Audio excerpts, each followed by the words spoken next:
ખીરા ઉડતી છે જેનું લીલું તમે બનશો મારા નાથ. આ સમંદરની અંદર તમને પોકારું છું, મારી વારે આવજો પ્રભુ.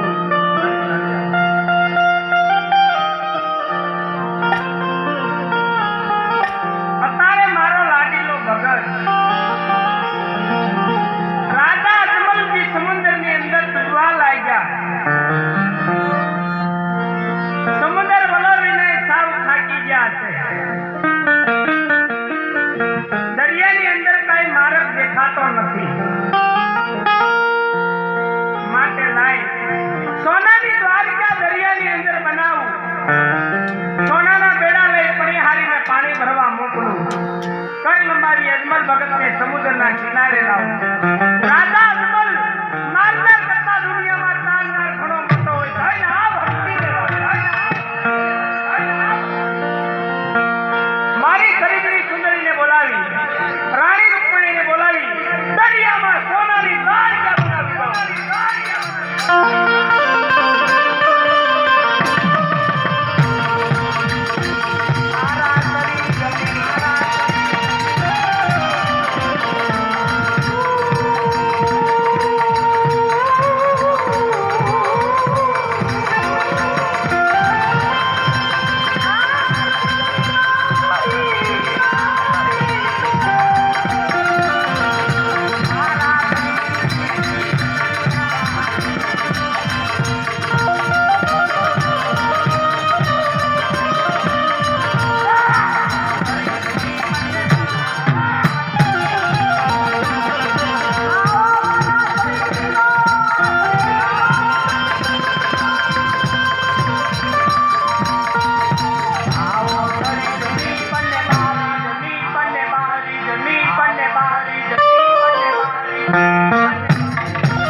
અને રણછોડરાયના રાજ છે.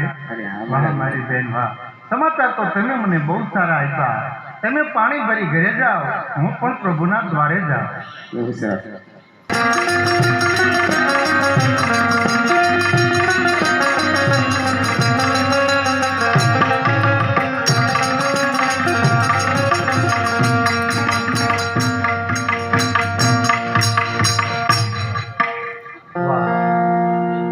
પ્રભુ જેવા સિંહાસન ઉપર શોભી ગયા છે. ચોકીદારો ચોકી કરી ગયા છે. તો લાવ, દ્વારપાલ ભાઈઓ પાસે જઈ રજા લઈ અને જલ્દી પ્રભુ દર્શન માટે જાઓ. અરે દ્વારપાલ ભાઈઓ, પ્રભુને જઈ કહો કે આપને કોઈ ભક્તરાજ મળવા માંગે છે.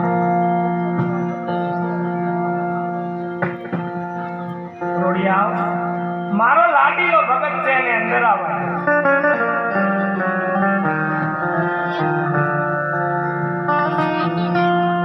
શ્રીકૃષ્ણના નામથી મારા આવો રાજા.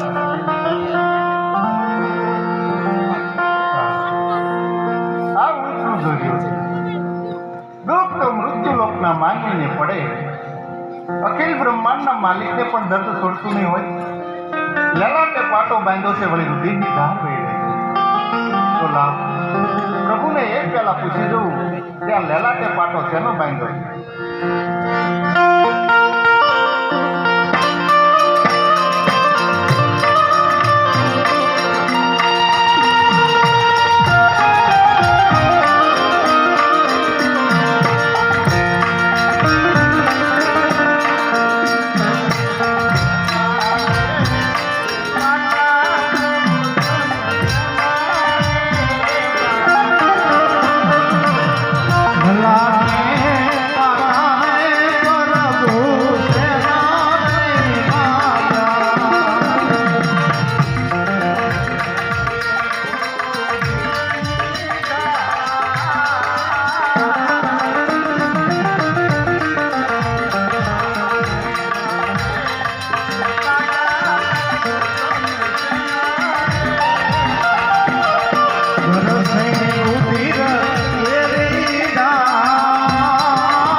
સદાય ગુના માફ હોય.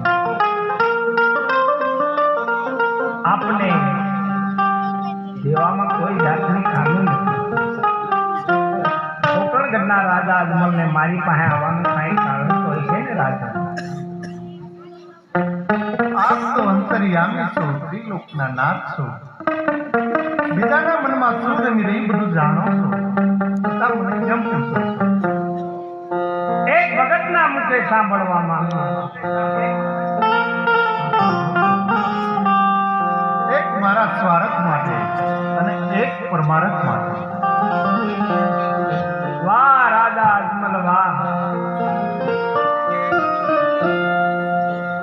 આપની વાત સાંભળી અને ખૂબ આનંદ થાય છે.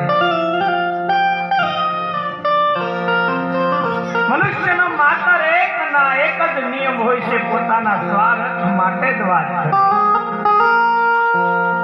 મૃત્યુલોકનો માનવી પોતાના સ્વાર્થ માટે જ વાત કરે, પણ આ સ્વાર્થ અને પરમાર્થ લઈને આવ્યા છો. આપણું સ્વાર્થ કેવું છે અને આપણું પરમાર્થ કેવું છે?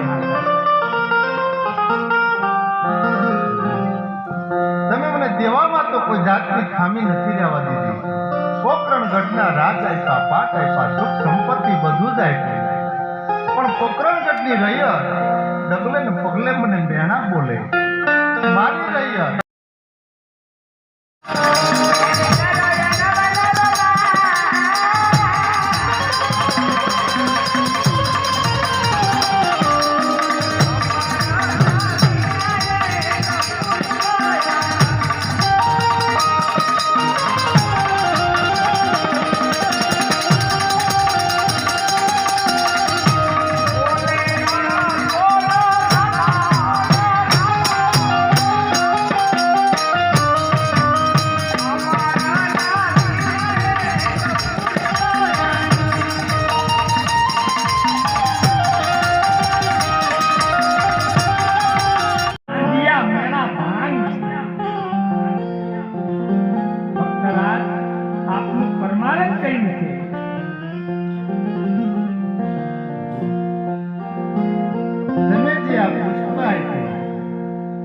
પુષ્પથી તો મારું વાંજિયા મેણું તળે, મારું સ્વાર્થ બાંધે.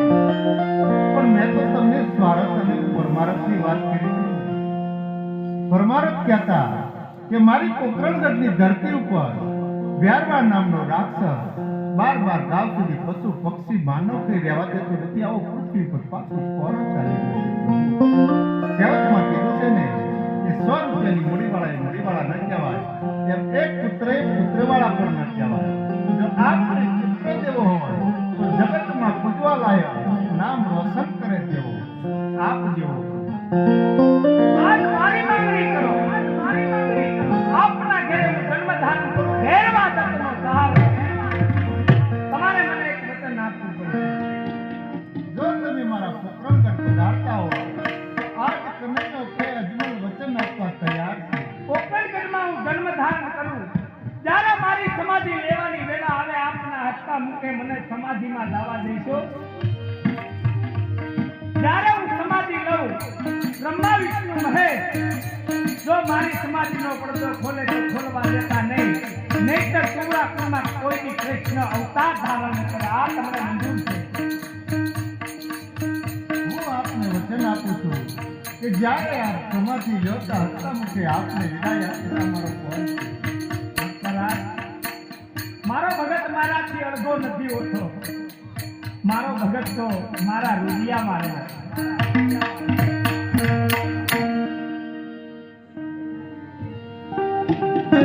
રાજા ભગવાન પાસે હંમેશા એક વાત યાદ રાખવી કે એનો ભગત જ જીતે અને ભગવાન હારે. તમે જીતી ગયા અને હું હાર્યો. દ્વારકાનો નાથ રાજા રણછોડ, અક્ષી બ્રહ્માંડનો માલિક કાળિયો ઠાકર તમને શું કહે?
પેલા કુંવરનો જન્મ થાય એનું નામ વિરમદેવ રાખજો. આપે જે મને બીજું પુષ્પ આપ્યું, આપ જ્યારે પારણે આવીને પડો તો આપનું નામ શું રાખ્યું? મારું નામ હું કવિ રાખજો. જ્યારે જ્યારે જે મનુષ્ય કદાચ મારું નામ લઈને એનું કામ થઈ જાય, મારું નામ લેવાથી બધા મનુષ્યનું સુખ થઈ જાય, મારું નામ લેવાથી બધા મનુષ્યની કારણ ખંડની પીડા વહી જાય. પીડ જેવું નામ રાખજો, આખા જગતની પીડા હરી મારી પાસે રાખી દુનિયામાં મારું નામ અમર થાય એવું મારું નામ રાખજો. એમાં નામ આપજો.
એનું નામ વિરમદેવ રાખજો અને મારું નામ તમે રામદેવ રાખજો. આપના મેળમાં કુંકુમની પગલી પડે, જમણા પગની દુધારીએ ચૂલામાંથી જ્યારે દેવ ઉતારું તારે માનજો અજમલને આંગણે કાળિયો ઠાકર પધાર્યો. આપની મનની ઈચ્છા બાકી હોય મને ખુશીથી જણાવો. ઘણા ભક્તોને તમે રાસલીલા બતાવેલી, આજ મને પણ આપની રાસલીલા બતાવો. મારી નજરોથી આપની રાસલીલા નિહાળો તો આનંદથી અમારી પણ સાચી નજર ખોલે. ગુરુજી ગોંદરી કિનારે જઈ 100 ગોપિયા બોલાવો, રાજા અજમલને રાસ બતાવો.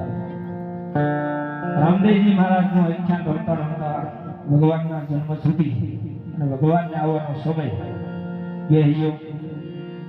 આ આનંદ આજ મંગલ આજ જેની આપણે રાધુન બેઠા ટૂંક સમયમાં ભગવાનને આવવાનો સમય થઈ ગયો છે. બેહીજો, આનંદ કરજો. અને જે બહેનોને વડીલોને માવડીઓને જેમને રાસ રમવો હોય, ભગવાન કાળિયા ઠાકોરનો રાસ રમવા સ્ટેજ ઉપર આવીએ કે સાથે ભગવાનનો રાસ છે. અને ત્યારે જે કંઈ લાઈવ શૂટિંગ શરૂ છે આપણે યાદ રહે એ ભગવાનના દરબારમાં આપણે રાસ રમવાના હે દ્વારિકાના નાથ આવે તો જેમને રાસ રમવું હોય કાળિયા ઠાકરના દરબારમાં રાસ રમાવી છે. અને ભગવાન રાજા અજમલને રાસ બતાવવા દીધી શું કે કોકળિયું એમને ગમતું નથી,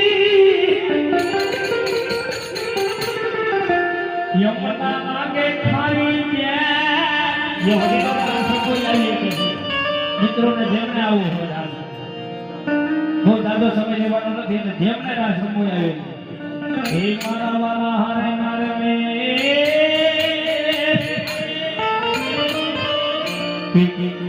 તે તો શીતલે જળાવાય જમણ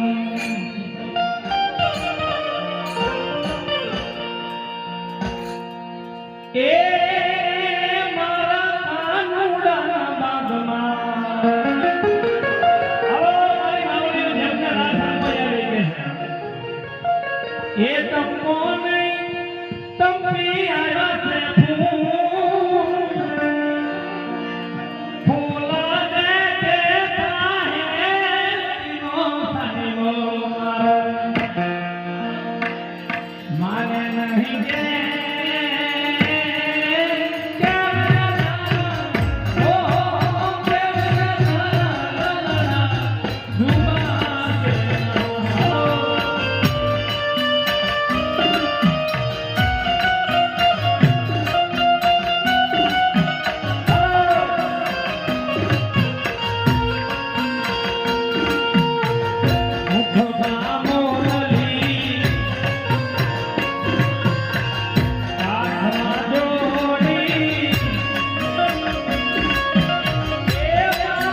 શ્યામ સુખા